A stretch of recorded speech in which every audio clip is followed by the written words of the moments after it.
सत श्री अकाल जी। अज आप अपना नैक्सट टॉपिक स्टार्ट करते हैं। आप पढ़ रहे थे इकनॉमिक्स का scope, teaching of economics start किया स्कोप ऑफ इकनॉमिक्स। वो देखा कि केंज ने दसिया कि जो इकनॉमिक्स का स्कोप आ वो 3 भागों में बटा है।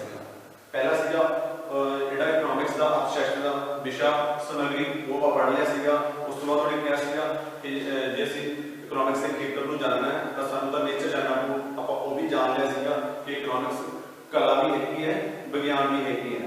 इकनॉमिक्स समाजिक विज्ञान है।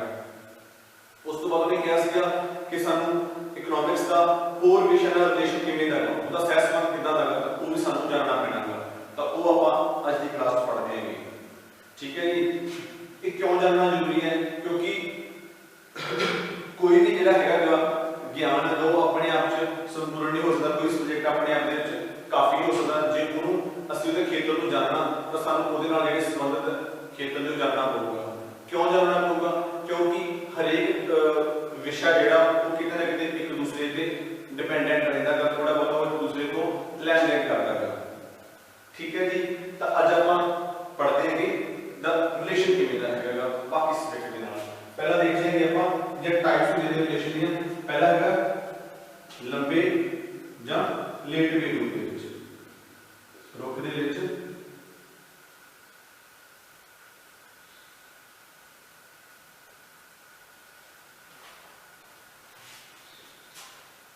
लेटवे रुख का सह संबंध। ये किहड़ी टाइप का हो जाता है? जिवें इकनॉमिक्स का भौतिक विज्ञान नाल जिहड़े उदों अलग सब्जेक्ट ने। भौतिक विज्ञान नाल हो गया, जीव विज्ञान हो गया, हिस्ट्री हो गया, भूगोल हो गया, राजनीति शास्त्र हो गया। नैक्सट सब्जेक्ट को लिया जाता है खड़वे रुख। खड़वे रुख ये किहड़ा हो जाता है? जिहड़ा इकनॉमिक्स का जिहड़े उहदे इकनॉमिक्स दे अपने सब ब्रांचेस हैगे ने उहदा आपस विच संबंध, जिवें कह लो कि उत्पादन का संबंध है, साधना के जिहड़े साधन हैगे ने। क्योंकि जिवें आप देखते हैं कि उपभोग का संबंध है उत्पादन नाल। ठीक है। उत्पादन का संबंध है साधन फैक्टर जिहड़े सैक्टर साधन हैगे ने, फिर इन्हां दा आप जिहड़ा सारे का संबंध हैगा अगे जाके बनने का संबंध है, वटांदरे का संबंध है। आप पढ़ चुके हैं इस टॉपिक कि वंड की होंदी है, वटांदरा की होंदा है। ठीक है जी। तो इस चीज़ नाल जिहड़े इदां दे टॉपिक जिहड़े संबंध है वो किहड़े च होगा? खड़वे रुख दे विच। ठीक है जी। उस तो बाद हैगा साडे कोल जीवन नाल संबंध।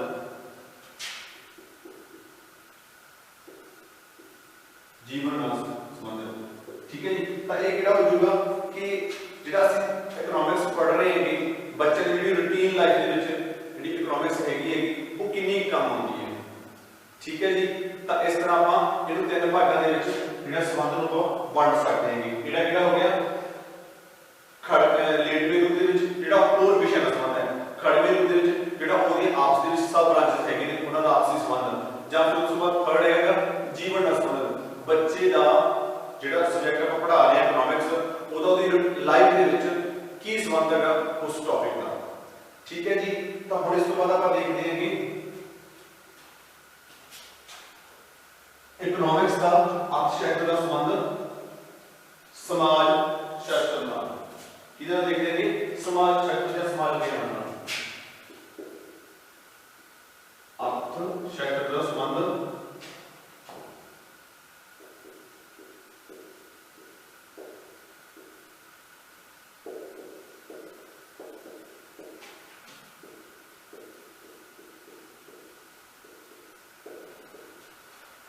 देखते हैं कि अर्थशास्त्र समाज विज्ञान का की संबंध है। समाज विज्ञान की चीज है? समाज विज्ञान वो ज्ञान है जिहड़ा सानू समाज के संबंधां बारे दसदा। समाज के जिहड़े संबंध हैगे ने, रिलेशन हैगे ने, समाज जिहड़ा किवें दा हैगा समाज उहदे बारे दसदा है। ये किहड़े सवालों के जवाब दिंदा सानू। समाज की है, समाज दे विच किवें समाज विकास कर रहा है, समाज में की तब्दीलियां आ रही हैं, समाज में की कमियां ने, उन्होंने कमियों को किवें दूर किया जा सकता है। ताई आप कई देखते हैं कि समाज विज्ञान देखते हैं। नो डाउट जिहड़ा समाज है, जिहड़े समाज के लोग ने वो अपनी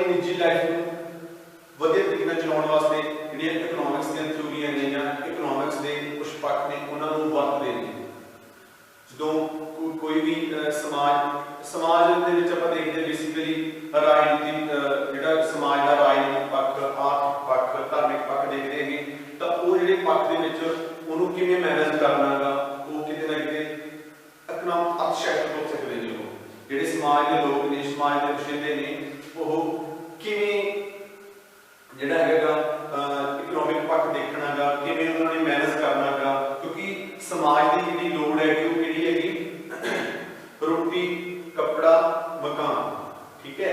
तो वो जो लोड़ा ने वो किवें ने ते लोड़ा नूं किवें पूरा करना गा, समाज दी की जरूरतां ने उन्हां नूं सारिआं नूं किवें मैनेज करना वो समाज कितों लैंदा गा, तो उहदे बारे वो सिੱਖਦਾ गा अर्थशास्त्र ਤੋਂ। सेम जिहड़ी अर्थशास्त्र हैगी ਉਹਦੀਆਂ ਜਿਹੜੀਆਂ ਅਲੱਗ-ਅਲੱਗ ਨੀਤੀਆਂ ਨੇ ਉਹ ਬੜੀਆਂ ਜ਼ਿਆਦਾ ਪ੍ਰਭਾਵਿਤ ਹੁੰਦੀਆਂ ਨੇ ਸਮਾਜ ਤੋਂ, ਕਿਉਂਕਿ ਜਿਹੜਾ अर्थशास्त्र बेसिकली अर्थशास्त्र का मेन मोटिव क्या है कि समाज का आर्थिक कल्याण करना, समाज का आर्थिक कल्याण करना ताकि समाज में विकास आ सके, ठीक है। तो इस चीज को जो विकसित वास्ते जो आप कह सकते हैं कि समाज के विकास वास्ते हेल्प करती है समाज की अर्थशास्त्र। किन्नियां तुसीं देखो जे आप देखते हैं कि साडी पॉलिसीज ने वो गो थ्रू होंदियां ने समाज के ताने बाने को देख के बनदियां ने, क्योंकि जिवें पॉलिसीज बनदियां ने तो देखा जाता है कि किवें दा समाज आ उहदे लागू कर जा रहे हैं तो किवें दा रिस्पॉन्स आऊगा। इस करके जो भी इकोनॉमिक्स दी पॉलिसीयां बनदियां ने तो उस तरह के समाज को पहला जांचा जाता है कि वो समाज किवें दा है। तुसीं कोई इदां दी पॉलिसी लागू कर रहे होगे तो समाज के लोग वो घट पढ़े ने पर जो पॉलिसी है वो डिमांड करते हैं कि लोग ज़्यादा पढ़े हो, तो काबल तो जो रिजल्ट नहीं देगी। जिवें आप पहला भी गल करी सी एग्जाम्पल ली सी आप कैशलैस इकोनॉमी की, वो एक बाहर जो विकसित कंट्रीज ने उन्होंने चलता है कि उत्थे वो जो पैसा कैश नहीं यूज करते, वो कार्ड यूज करते हैं। तो वही चीज़ भारत के लिया के जो नोटबंदी हुई उन्होंने लागू करने की कोशिश की गई, बट उन्नी सफल नहीं हुई। क्यों नहीं सफल हुई? क्योंकि ਜਿਹੜੇ ਭਾਰਤੀ ਲੋਕ ਸੀਗੇ ਇੱਕ ਤਾਂ ਉਹਨਾਂ ਦੇ ਮੁਕਾਬਲੇ ਪੜ੍ਹੇ ਲਿਖੇ ਘੱਟ ਸੀਗੇ, ਇੱਕ ਥੋੜੇ ਜਿਹੇ ਟੈਕਨੋਲੋਜੀ ਦੇ ਗੋਥਰੂ ਨਹੀਂ ਹੈਗੇ ਸੀਗੇ, ਜਿਸ ਕਾਰਨ ਕਰਕੇ ਉਹ ਕਾਬਲ ਨਹੀਂ ਰਹੀ। ਇਸ ਕਰਕੇ ਜੋ ਇਕਨੋਮਿਕਸ ਦੀ ਜਿਹੜੀਆਂ ਪਾਲਿਸੀਜ਼ ਨੇ ਜੇ ਉਹਨਾਂ ਨੂੰ ਪੂਰੀ ਤਰ੍ਹਾਂ ਆਪਾਂ ਚਾਹੁੰਦੇ ਕਿ ਉਹਨਾਂ ਦਾ ਫੁੱਲੀ ਕਹਿ ਲਓ ਕਿ ਉਹਨਾਂ ਦੇ ਸਾਨੂੰ ਆਊਟਪੁੱਟ ਮਿਲੇ, ਉਹ ਸਕਸੈਸਫੁਲ ਹੋਣ, ਸਫਲ ਰਹਿਣ ਪਾਲਿਸੀਆਂ, ਤਾਂ ਉਹਨਾਂ ਨੂੰ ਫਿਰ ਸਮਾਜ ਦੇ ਤਾਣੇ ਨੂੰ ਦੇਖਣਾ ਪੈਂਦਾ, ਤਾਂ ਹੀ ਉਹ ਸਫਲ ਹੁੰਦੀਆਂ ਨੇ। ठीक है जी। उस तो बाद आप देखते हैं कि अर्थशास्त्र का इतिहास का संबंध, अर्थशास्त्र के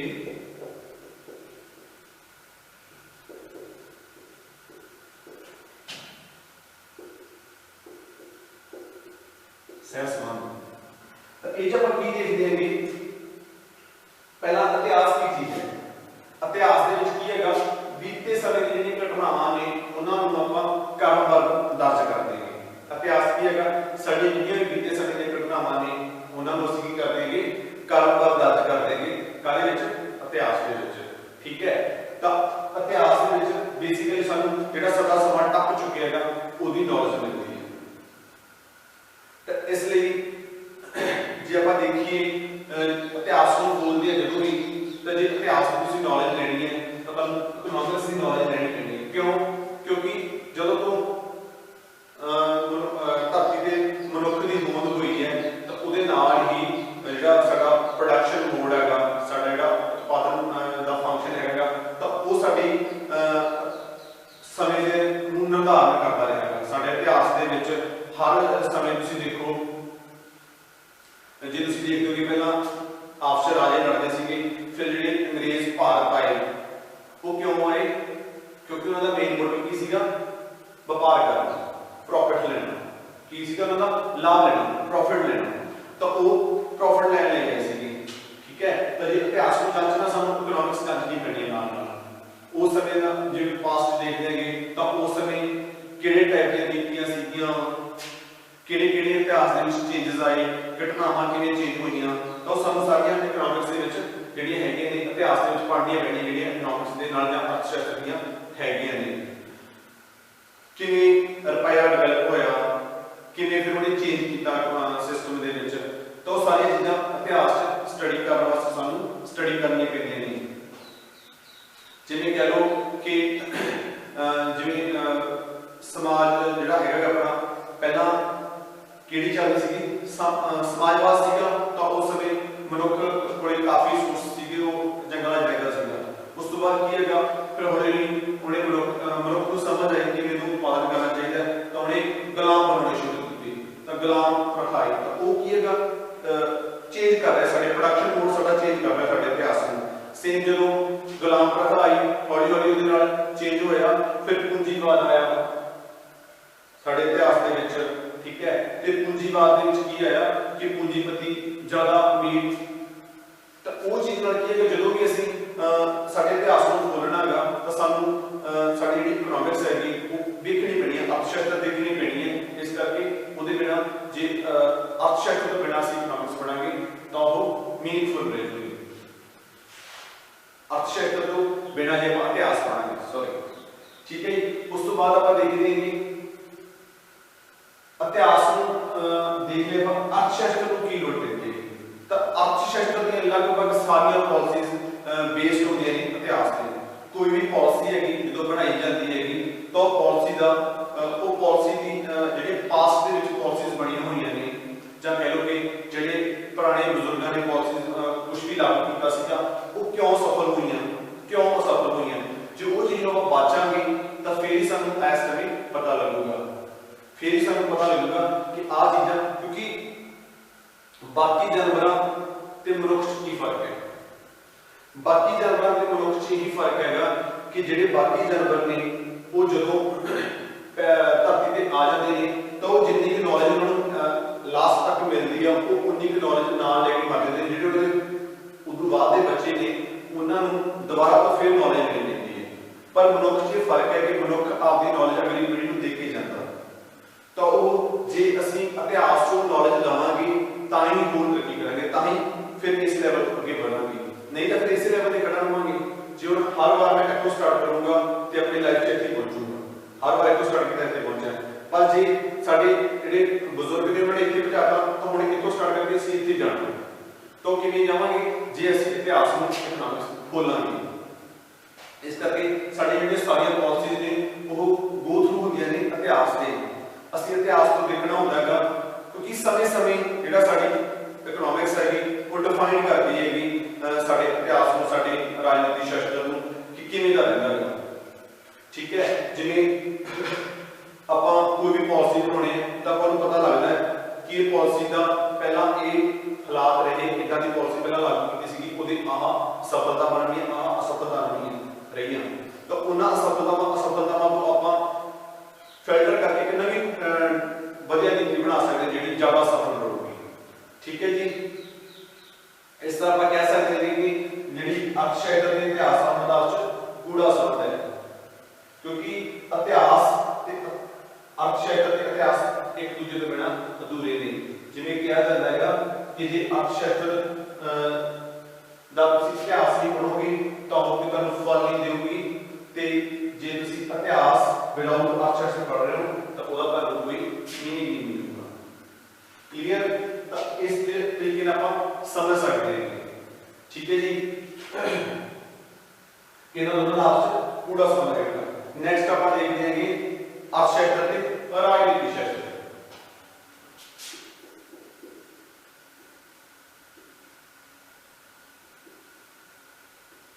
अर्थशास्त्र ते राजनीति शास्त्र।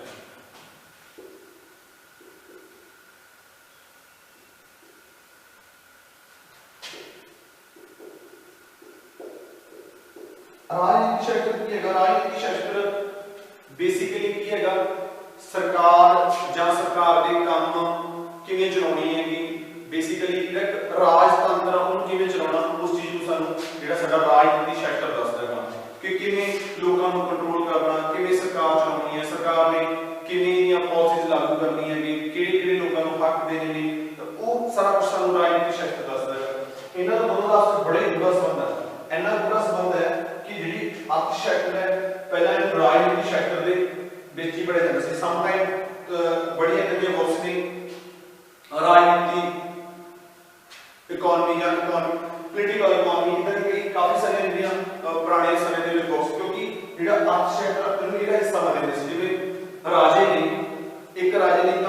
ਰਾਜ ਚਲਾਉਣਾ, ਉਸੇ ਰਾਜੇ ਨੇ ਉਸ ਦੇਸ਼ ਦੇ ਵਿੱਚ ਜਿਹੜੇ कह लो कि उन्हें टैक्स लाने ने लोगों ते, उसे ने ही लोगों के ऊपर टैक्स तो इलावा उन्होंने सहूलतां प्रोवाइड करनी जिहड़ियां भी उन्हें देनियां ने, उसे यानी कि कहने का भाव जिहड़ा सार्वजनिक वित्त ते सार्वजनिक खर्च वो राजा ही करता सीगा उस समय का, उसे ने देखना सीगा कि वित्त सिस्टम किवें करना है, तो सारा राजे कोल ही हुंदा सीगा। इस करके मन्निया जांदा सीगा कि जिहड़ी राजनीति शास्त्र हैगी उहदा ही हिस्सा हैगी अर्थशास्त्र।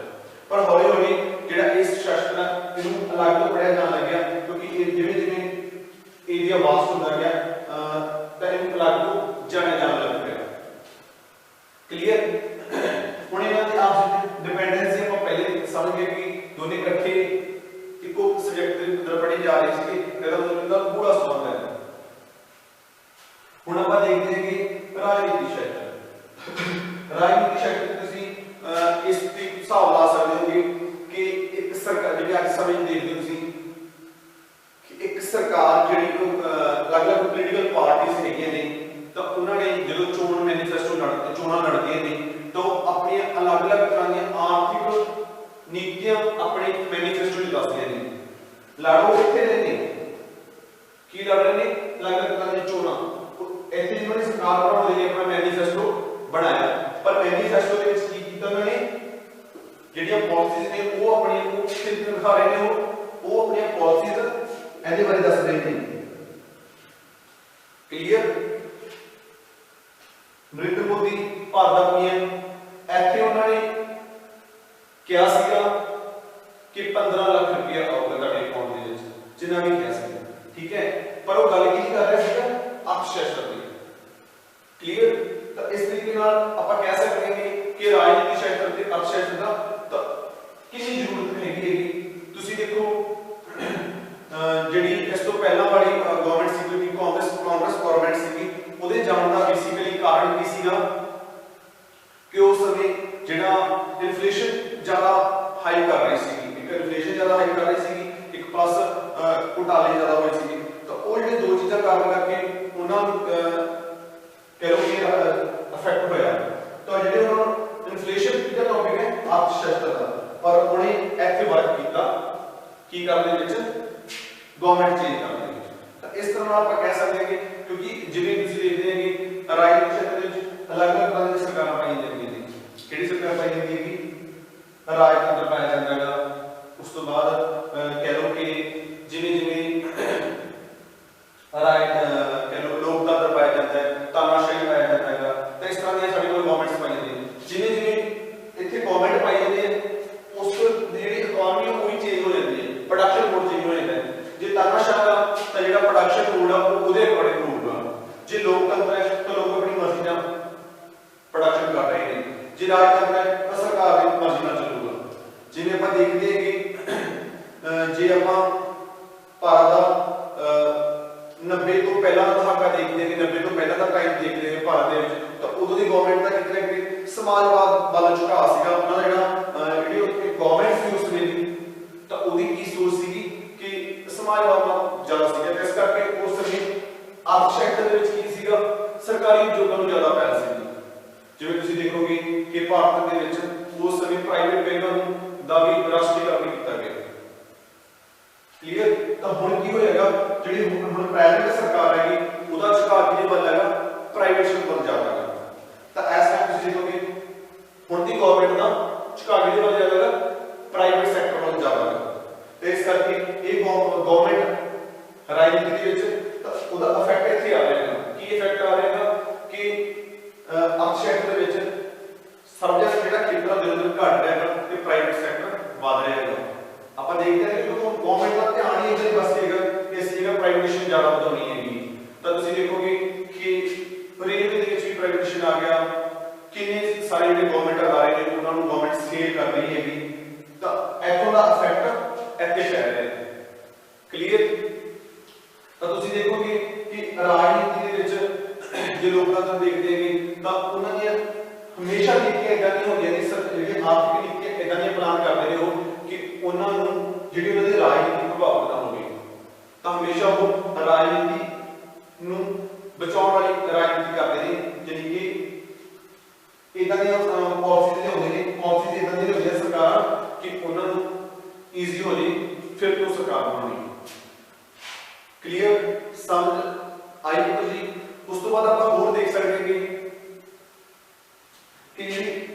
ਅਰਥਸ਼ਾਸਤਰ ਹੈਗੀ ਉਹ ਵੀ ਇਹ ਤੋਂ ਬਿਨਾਂ ਨਹੀਂ ਚੱਲ ਸਕਦੀ। ਇਹਨਾਂ ਨੂੰ ਵੱਖ ਕਰੀਏ ਤਾਂ ਇਹਨਾਂ ਨੂੰ ਵੱਖ ਨਹੀਂ ਕੀਤਾ ਜਾ ਸਕਦਾ।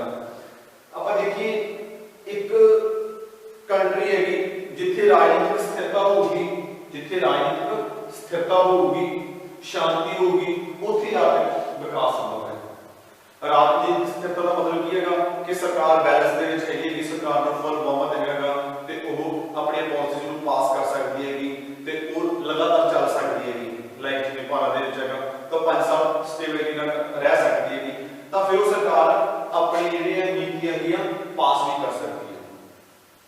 ਕਲੀਅਰ?